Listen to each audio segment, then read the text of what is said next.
Hello, I am going to create a new Angular application, a brand new from scratch.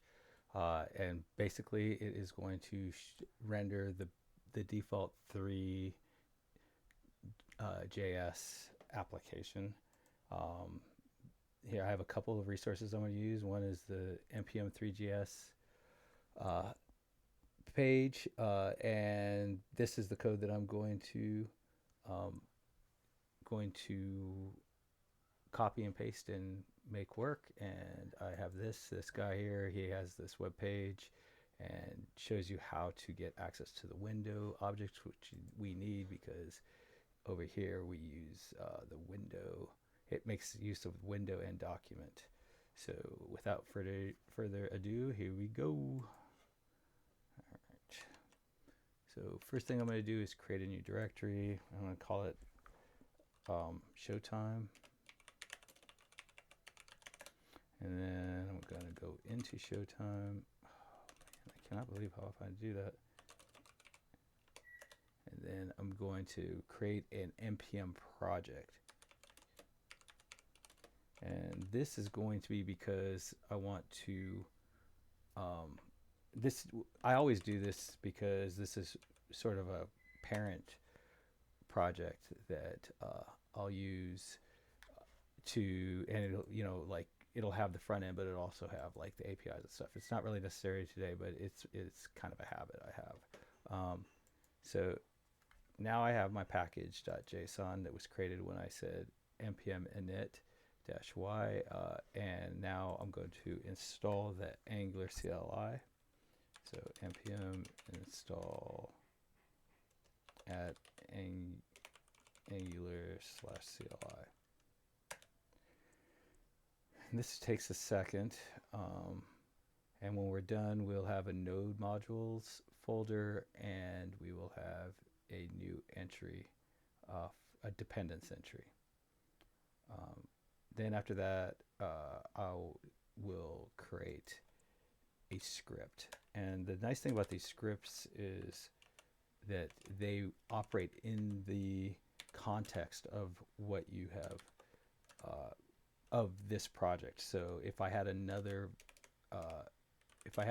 version of Angular installed globally, it would use this version, which is 17.10 1.0. So ng new, and I'm going to name my project Showtime, my application Showtime. So I'm going to hit save, and then npm run create.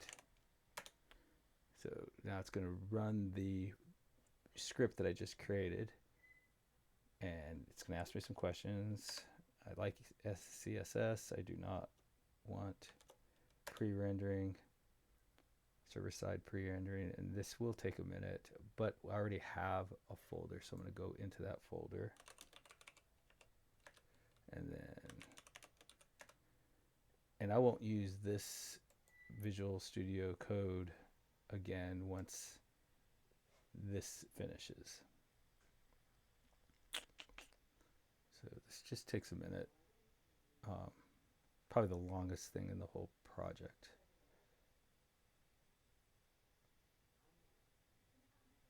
Basically, once this is done, I'll start the application and remove the default HTML, and then I will begin.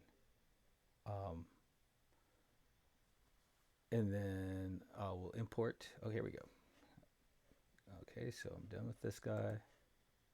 Kill that. Move this guy over here.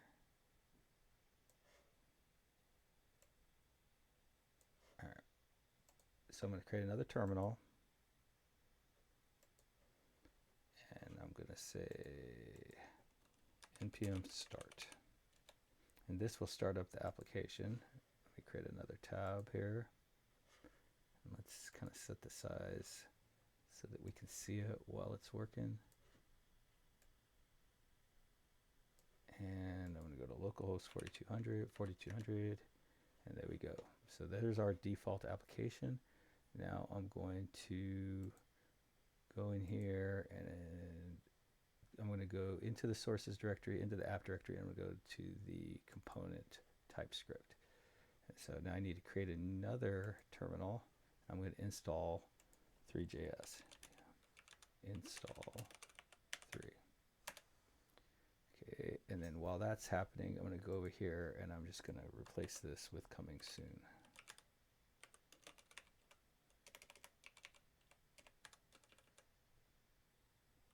Save. And that updates automatically. And this guy is done. All right, so now in our TypeScript, we're going to import Three.js. So import star as three, and then we do not need quotes. And we do need quotes. 3. All right, so hit save. Now we have an error, and it's just because Angular doesn't know how to make sense of the 3 functions. And so this typings that we're about to install will help Angular understand what all the functions do, so that it can help while you're, well, so they can compile, and so, or it just refuses to compile. I think it could have compiled anyways, but so it can help with showing you what is possible. So this error doesn't go away on its own. Sometimes it does. It just depends on the version of Angular that you're doing, but you have to restart it. Sometimes it'll fix itself without the restart, and sometimes it won't. All right, so now we're running again. All right, so the first thing we need to do is get access to the Windows object. So this guy Leon, thanks Leon, made this web page. I believe he got this from somebody else, but because I've never actually clicked through there. But finders keepers, right? And then in this constructor, we create a private variable called window. And we don't even have a constructor, so we need to write one. Save. Okay, so now we need a lifecycle hook. So I'm going to use the after view event on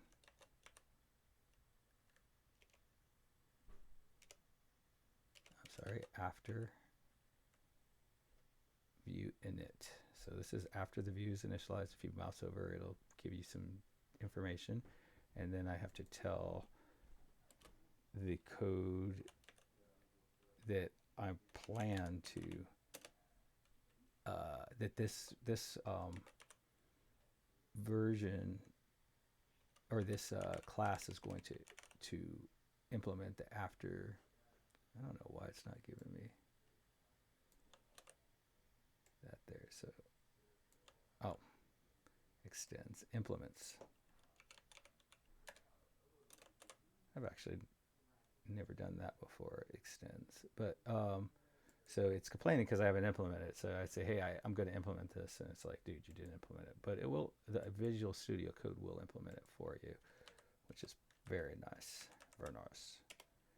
Okay. So now what we can do is we can come in here and we can just copy this code.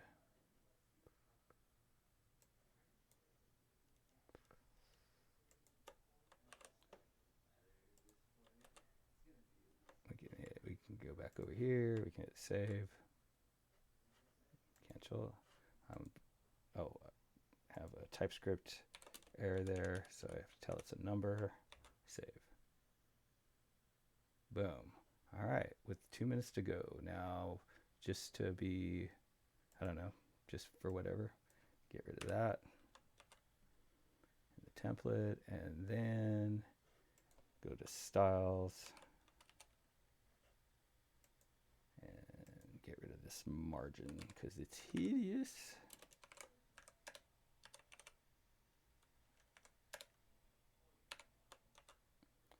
There we go.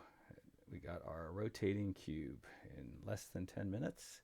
I guess we could quickly go over what all these things are doing. All right, so basically, I mean, Three.js is a beast unto itself, but we're getting the width and the height from our window object. I'm a bit confused on why this works. I'm sure if you've been coding for a while, it's like, but maybe when it brought in window, it brought in document. It knows document now. I don't think it normally knows document without adding this providers. Um, and then we create a camera, and if we right now when we create a geometry, we're making 0.2, and this is putting the camera. This guy's putting the camera on the z-axis at 1, so we have to deal in fractions. So if you made this at 10, then you could deal in whole numbers. It makes a little bit more sense, but see how it's tiny. But you get rid of that, that, and that, and you're back where you were. So that'll do it. My alarm just finished, so I need to dismiss that. And happy coding. Bye-bye.